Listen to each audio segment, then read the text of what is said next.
It's good to see everyone out this evening for a period of Bible class. We are going to sing number 340 into our hands, and then I believe Chris will continue teaching to us on Egyptology. 340 into our hands.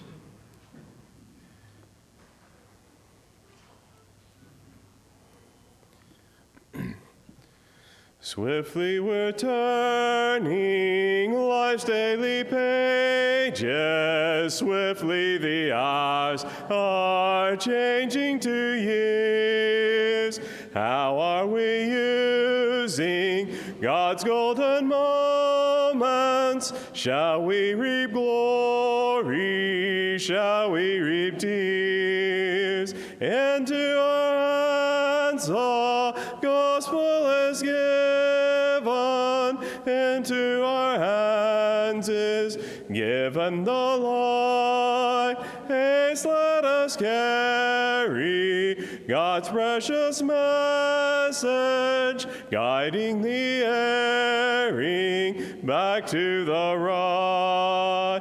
Souls that are precious, souls that are dying, while we rejoice, our sins are forgiven. Did He not also die for these lost ones? Then let us point the way unto heaven.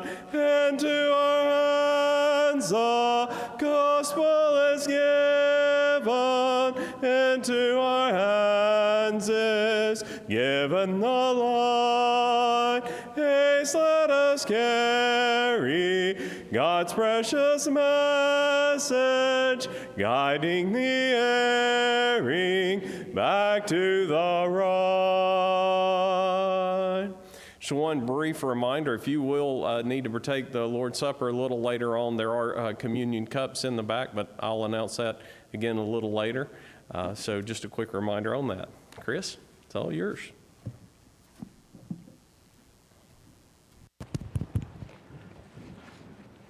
Good evening. It's going to be a fun time tonight. As Randall said last week, I love history. Now, we got to talk about Moses Part 1 this week, and I'll continue with Moses Part 2 next week. You often wonder why people feel so strongly about the Pharaoh and Moses. There is big 4 theories out there on that, and we're going to discuss each one of them tonight. But, you know, I got to tell you this. I'm often reminded, because one of the theories, people are just stuck. You ever seen somebody just stuck in their ways? You try to change them and they just don't want to change. Dave Ramsey, in his book, Total Money Makeover, has a chapter in there, and he said people get stuck and they're like a toddler in a bad diaper. They just want to sit there and say, ooh, it's warm and it's mine, leave me alone. You can't do that. Or better yet, my favorite story about someone stuck in their ways is from Zig Ziglar. Now Zig, true story, from Mississippi, when he started his sales career, he was getting hams as rewards. So you can only imagine, he won the sales award for a ham.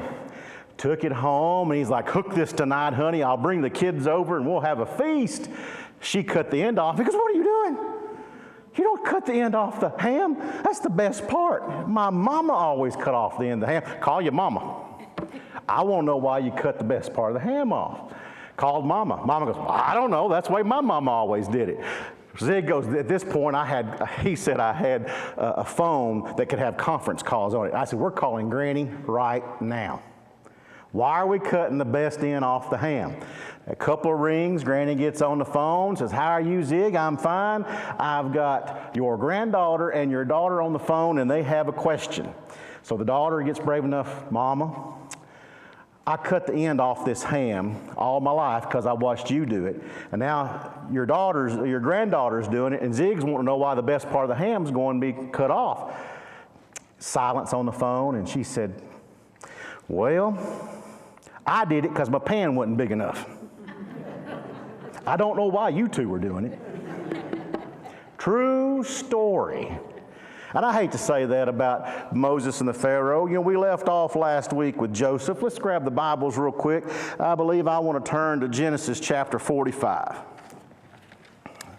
One of my, I guess growing up when you're real little, you like to hear about Noah and all those animals going in the ark. And as you get a little older, you like to hear about Joseph. And he becomes a leader of a country, at least the overseer of the country, underneath the leader, I should say, underneath the Pharaoh. And in Genesis 45, we have this great reunion. And about verse 10. Here they are, they're crying, they're back together, they're reunited as a family, and he's saying, bring Dad down.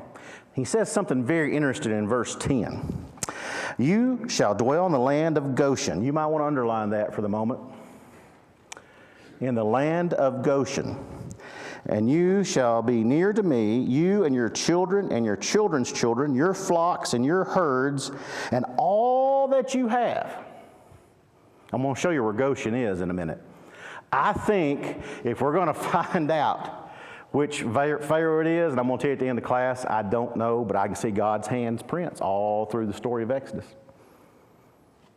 As I told the class last year when we were having class over between the Testaments, God's fingerprints are all over between the Testaments to bring Jesus Christ into this world to be the Savior of all. And here again, I can see God's fingerprints at work. Let's turn to the first chapter of Exodus, shall we? So we know for a fact, through the book of Genesis, Joseph says, come, you shall have the land of Goshen. We read a few verses later, Pharaoh himself says, yeah, you're welcome to this land of Goshen. All right, so we get to Exodus chapter 1. And it says, these are the names of the children of Israel who came to Egypt. Each man in his household came with Jacob. So all his sons came, we see. All the men and women and heirs that were in each household came. But there's something happens here. And verse 6 tells us, Joseph died and all his brothers and all that generation. So we see the children of Israel were fruitful and multiplying. And there arose a king. What's that? In verse 8, now arose a new king over Egypt who did not know Joseph. What we find out is that he's scared of all these people living there. And in the land of Goshen, we can go to today. If you're ever there, I hope you get to go visit. Some of the Canaanite dwellings they've found, somewhere we're going to talk about tonight. They found a lot of these dwellings, and they're built different than the Egyptian dwellings, and there are a lot of them. So that tells me there was a great population in the land of Goshen. Okay, let's go to the next slide, see if we've covered what we need to cover. So we have a new Pharaoh. Joseph died and his brothers, a new king that didn't know Joseph. The children multiplied, and Pharaoh did not like the fact that he was outnumbered, basically. I don't like this fact that I'm outnumbered. Now, last week we talked about how Potiphar's wife, what did she just out of the blue tell her husband? She called Joseph what? That Hebrew. We can find in history that the Egyptians did not care much for the Semitic people. It's over and over again. They felt they were a little lower class. They tolerated the Mennonites and the traders that would come over there. Edomites, they would tolerate them, but they just did not like those Canaanite Semitic people. And that shows up in Joseph. So there you go again. I can see some history show up there like a fingerprint. Oh, all right, we know that. So apparently, although they found favor with the one Pharaoh with Joseph, this one they did not. Which leads us to the next question. So let's roll up the slide. We got to say, what Pharaoh was it? And I have to tell you, there are 4 major theories out there. I picked a book up the other day and was shocked to find these 4 theories in it. I was really shocked. Even Wikipedia the other day, which I do not recommend. I had an English teacher friend, and I ain't going to tell you who she is because your kid may have her in high school, so I'll keep my mouth shut. So tell your child she does not like any bibliography with Wikipedia in it, okay? So she teaches at Oakland, so if that gives you information. Or if you got a grandbaby at Oakland, tell them do not use Wikipedia if they write a paper in this English class. But even Wikipedia has picked up on these 4 major theories, which I laugh sometimes. I like to look. I like to pick on Wikipedia. Let me tell you one that my daughter was doing. She's doing American History Part 2, which is Civil War post to modern age. And she was talking about the Bozeman Trail, and she flipped it around on her phone and says, "Can I quote this from Wikipedia?" And I looked at her and laughed and said, "Let me read it first." It said, "In 1866, just after the Civil War, the Bozeman Trail was formed. Problem, 1865. That's why I tell your grandbabies and your children, don't use Wikipedia, please. All right, so we have 4 major theories. Next slide. So, okay, theory number 1 is this Ramses fella. And, I can't help but think, I was thinking this week as I was studying, in the 80s, I can't even remember the band that made that we built this city on rock and roll, but the song comes to my head. And I said, we built this city on Pharaoh. Ramses kept coming to my head as I was singing it myself. I said, boy, I hadn't sung that song in forever, but that's what it reminded me of. Because if we put our fingers back over in Exodus chapter 1, it said that they were building where? In verse number 11, therefore they set taskmasters over them to afflict them and their burdens. And they built for Pharaoh supply cities, which is important, in Pithom and in Ramses. Now, I got to say, next slide, I wish it was this easy. Anybody remember this guy? Cecil B. DeMille? I wish it was this easy. I could say, yep, this is the one, he's the man, it's Ramses II. Well, I can't say that. But what I can say, maybe God's trying to tell me where the children of Israel are, because that city has changed names over a couple hundred years. Let's play a game together. All right, I didn't do it, because I'm of that age now on New Year's Eve, when it gets to be 9 o'clock, I'm going, honey, I'm ready for bed. But I have a daughter who watched the ball drop in New Amsterdam, didn't she? You're saying, no, Chris, it wasn't New Amsterdam. Where was it? New York. The Dutch settled on Long Island and named it New Amsterdam. The English come along and changed the name after the city of York, so it's called New York. Oh, let's play another game, which I laughed at when my history professors did this to me, because we were talking about how cities can change their name but be in the same spot. There was a place in Roman times for almost 600 years called Ebanius. Ebanius was anglicized by the Anglicans, and it came Ephoric. A couple hundred years later, the Danes came along. We call them Vikings, and they call it Yavoric with a J. And the Normans came along in 1066 when William the Norman the Conqueror reconquered all of England and gave it under one rule. He changed it to York, which New York is named after. So a city had what? 4 names in about 1,200 years.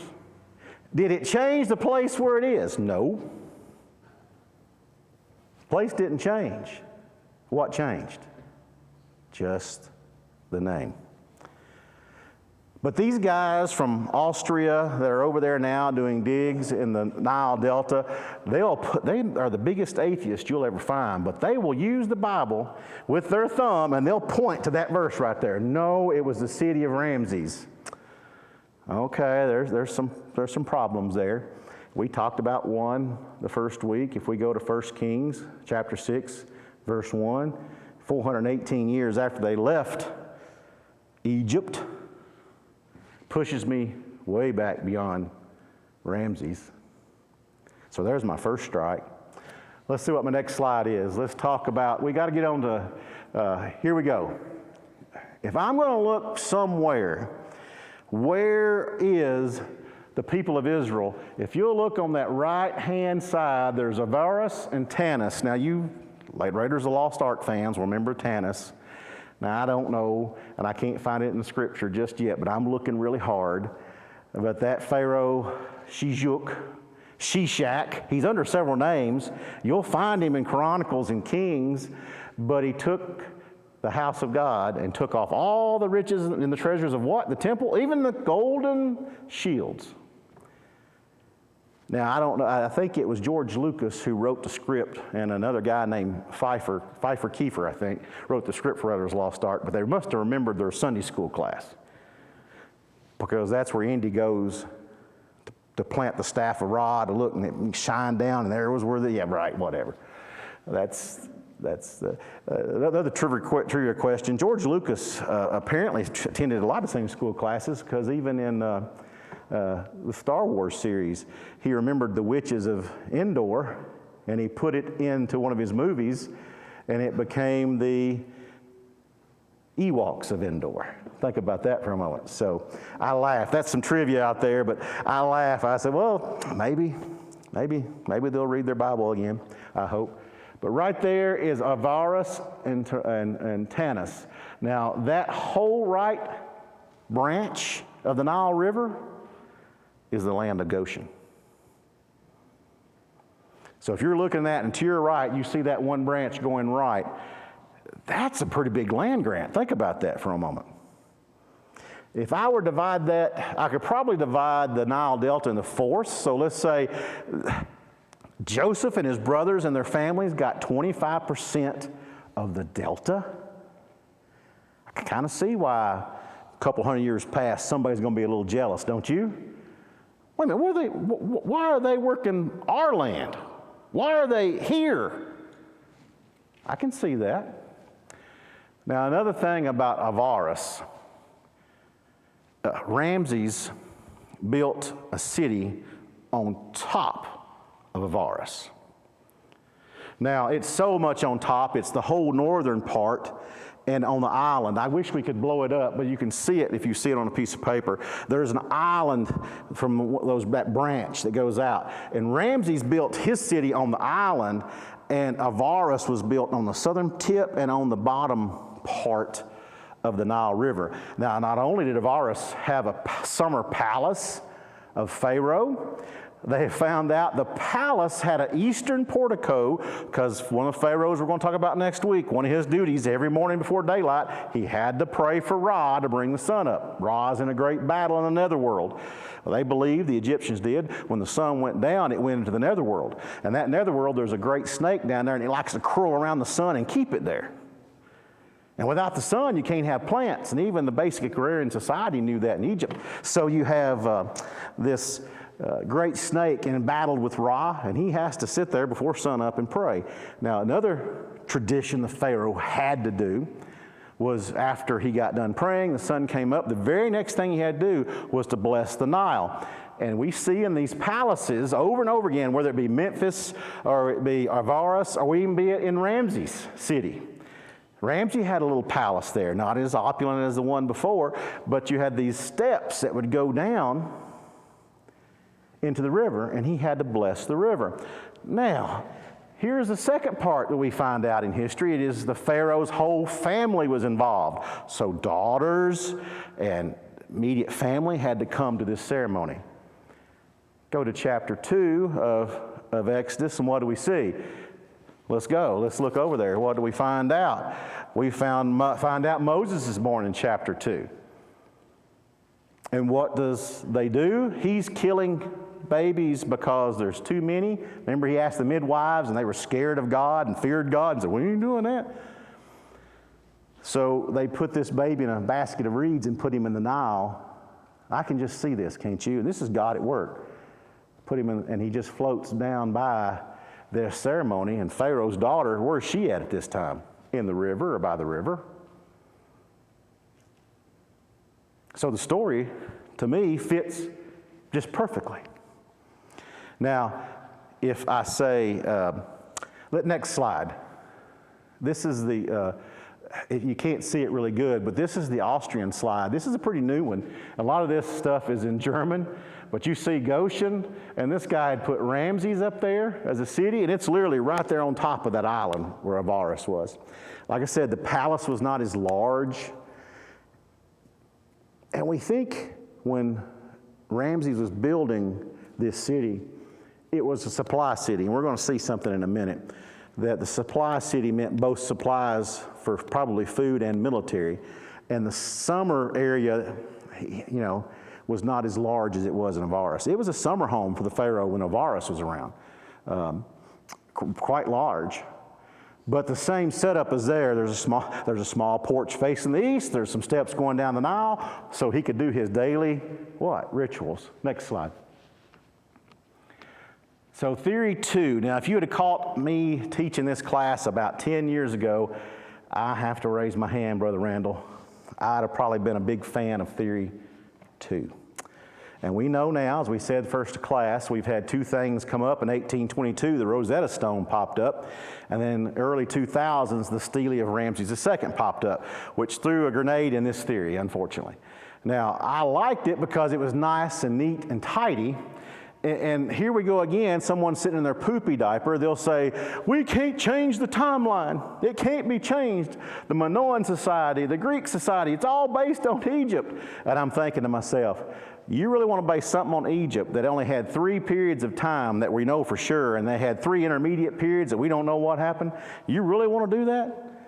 I just look at them and go, they're the same ones. They're the exact same ones that'll turn to that verse in the Bible and put their thumb on the city of Ramses. Same ones.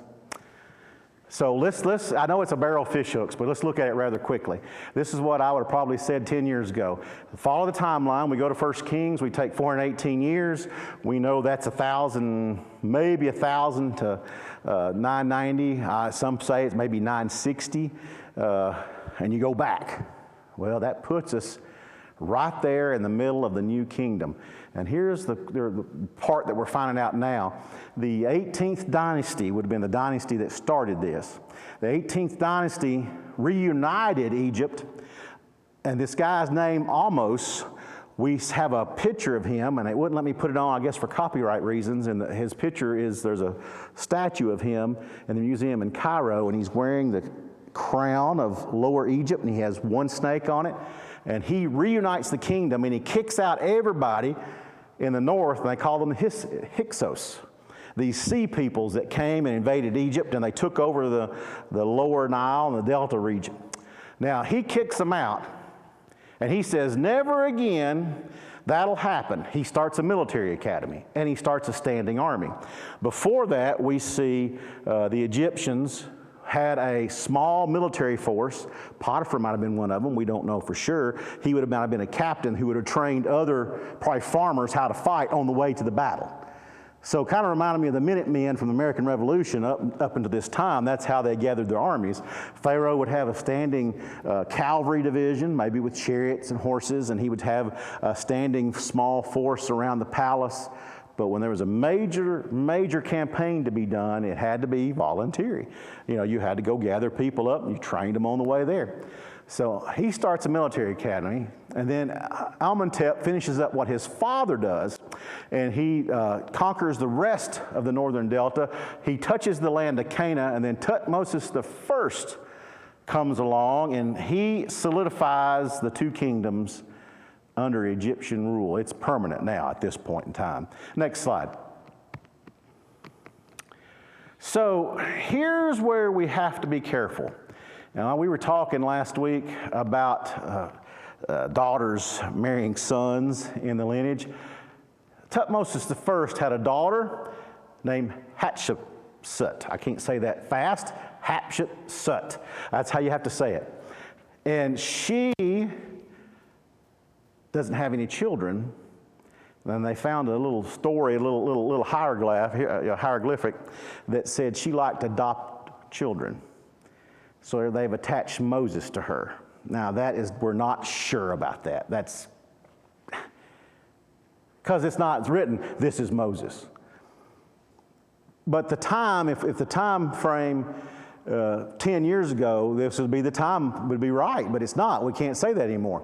So she elected to adopt. Well, Tutmosis I had no sons, and he had a son with in his harem. Well, you can't have that son take the throne, so what does Hatshepsut do? She marries him. So her half-brother is Tutmosis II. So she's married her half-brother. They ruled together for 14 years. And he strengthened the military academy.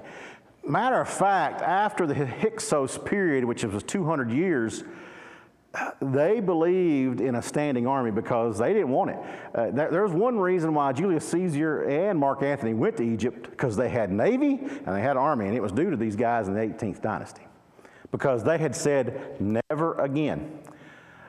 So Tutmosis II, being in ill health, he dies, and then we have Tutmosis III, and we think he was also one of the harem sons. So Hatshepsut decides, I'll be a regent with him. Well, for about 4 years, and she sends him off to military academy, and it just becomes her as ruler.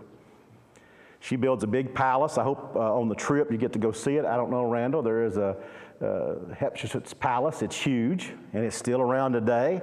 She builds it, but Tutmosis III comes back, kicks her out. We don't know what happens. She just suddenly dies. Of course, Egypt's, like I said before, the pharaohs like to tag these hieroglyphs. They're like little guys with spray paint cans. They just go out there and chisel in the walls. Oh, she's gone. And Tutmosis III goes through and basically starts destroying all her statues, and we just don't know. So that would put us with Moses coming in Pharaoh's palace either at the end, this is theory, either at the end of Tutmosis III's reign or the beginning of Amenhotep's reign, the second. Now, Amenhotep II had a son, which I would say that kind of knocks this whole family tree out, because what happens to the firstborn son on next week's class? We're going to talk about that. They all die.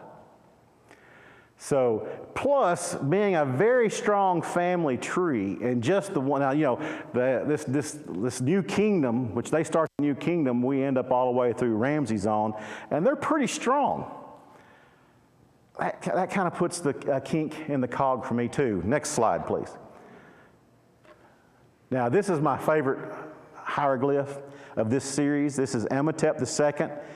They say, like his father, who loved the military, was trained to shoot arrows while racing chariots.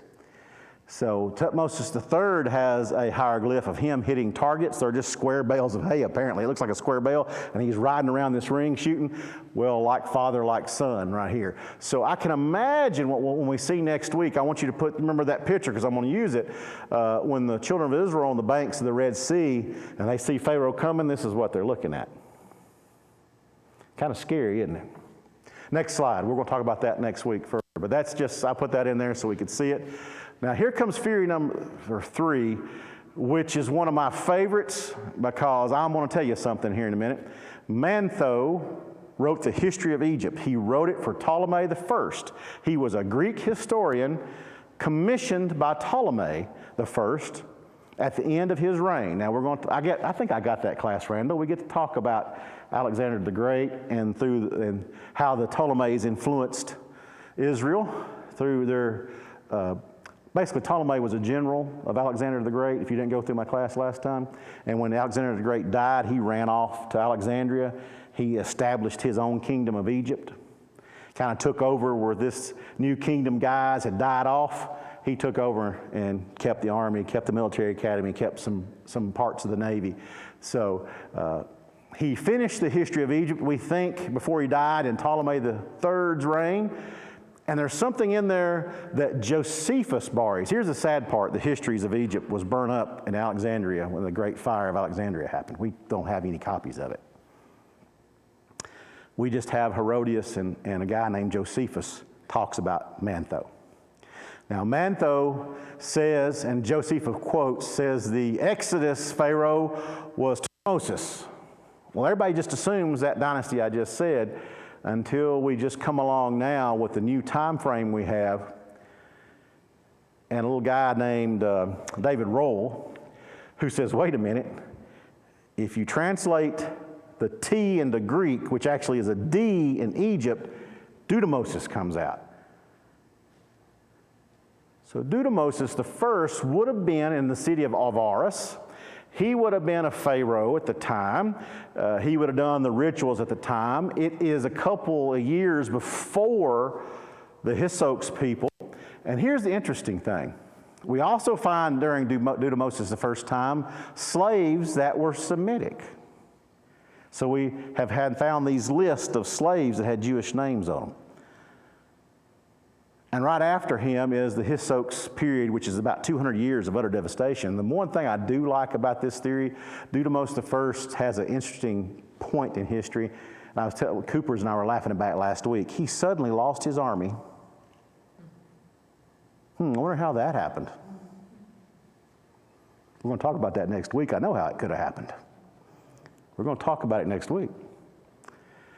Now, what happens, Dudamos II, which we don't think was a son of his, we just think it was a copycat who was an Egyptian trying to beat back these peoples that were invading Lower Egypt, and they had no army to defend themselves. And we think this because there's all these scarabs carvings laying around saying, I'm the king, I'm Dudamos II. Now that wouldn't have happened. They would normally have built something with a big hieroglyph on it, put it up somewhere. So I compared it to, when I read about it, I started laughing. Both my grandfathers were in politics growing up. Both were Register of Deeds at one time. They followed each other's paths, both my mom's side and my dad's side. They were both trustees for a time. They were both Register of Deeds. They were both election commissioners. And I'm like, would you ever leave the courthouse, grandpas? Just to farm. That's what they'd say, just to go raise the farm. But I thought of, when they were handing those scarabs out with those carvings, I thought of all the times I was down there watching them yell out the results as a young boy, as them people hand them cards, vote for me, vote for me. That's what was going on with Dudamos II. He was saying, vote for me, I'm the new king, I'll take care of it. The problem is this period with having no army, the Lower Egypt's just decimated. And I think that's why we find the cities of Aras just gone. Well, number one, when you have millions of people leave, all of a sudden, that were your workers, the Egyptians now have to go out and do what? Well, they got to make their own bricks now. And so this is the Chris West. And I have to go with the Bible. The Bible doesn't say, it just calls this guy a pharaoh and a king. But I see the history of what I see of Egypt in these scriptures, but I think it's behind Tutmosis III or Adamos II, and maybe Dudamos or in front of him. It has to be in there somewhere. We're going to, one of these days, I believe that it's going to happen. We're going to find out, boom, here it is. Yep, that's right. That history lines up. That's the man. But right now, I can say the Bible's right. Because I hate the next theory. Next slide. Next theory on Wikipedia, it's all a myth. And that's the reason I put wrong. I say again, wrong. The Bible is right. It happened. So I think I got a couple more slides. I'm running out of time. Nope, that's it. So we have a pharaoh that fits what a pharaoh does, and with his family. And it was also daughters of pharaohs, since the direct lineage was affected by them. Like I said, that Hatshepsut, I can't say her name, it's so hard. She started that adoption thing, and apparently that was a tradition. You find someone on the streets, and I imagine that handsome little baby just broke her heart in that reed basket. Oh, he's mine now. And that they have a history, Pharaoh's daughters have a history of adoption, of bringing in people, which kind of makes, okay, well, Bible's right then. That's why there was no question. That's why Pharaoh would say, why are you bringing that? You found that thing in the river. No, Pharaoh didn't say that. He says, this is going to be my son now. Now, Moses would probably been educated in the Egyptian style. Now, let's say if he's educated at the time of Dudamos, that would be in building and engineering and into hieroglyphs and reading and writing. He'd have been a really educated person. Now, theory number 2, he'd have went off to military academy, more than likely. That's the reason I doubt it. I can see Moses. When he walked in, we're going to talk about it next week because the bell's going to ring any second. When Moses walked into that palace, he knew the inner workings. He knew what he was against. Remember what he said? I'm going to get to my lesson. Remember what he said to God in the burning bush? Because we got to talk about where he went in the Midian and in the burning bush. And God, I can't speak well. That palace, what, more than likely it was probably a Varus. It was very well built and nice, and he knew the workings of it.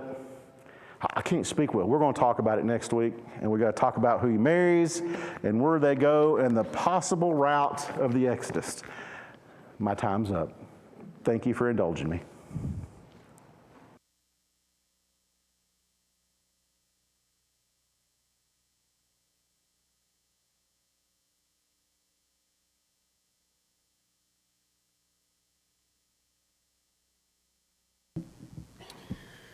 The Lord's Supper will be made available momentarily for those who did not have an opportunity to partake of it.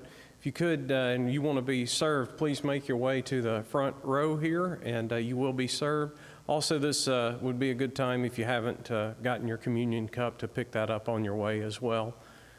But I believe we'll have some here as well if you don't know where those are. I think they're in the back. In the Lord's Supper, if you're coming in for the Lord's Supper, please make your way to the front to be served.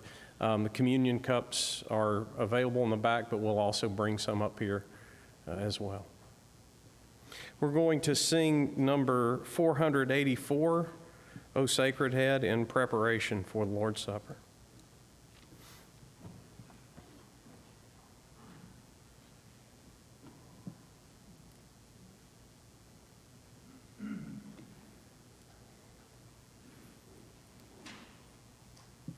Sing all three verses of this song.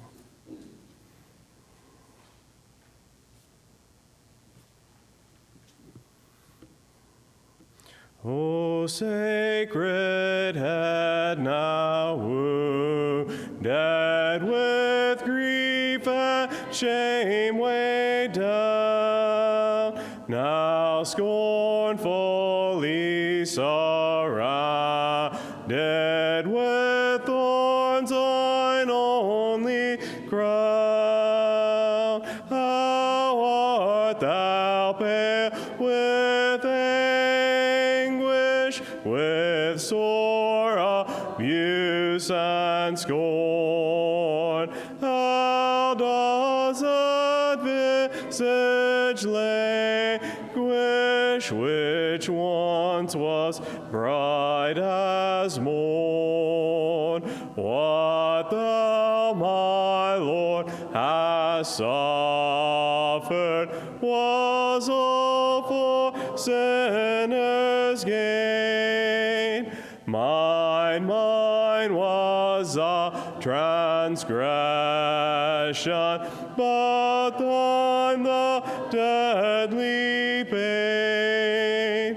Lo, here I fall, my Savior, 'tis I deserve thy place. Look on me with thy favor, vouchsafe to me thy grace. What language shall I borrow to thank thee, dearest friend, for this dying sorrow, thy pity without end? Oh, make me thine forever, and should I fainting be, Lord, let me never, never outlive my love to thee.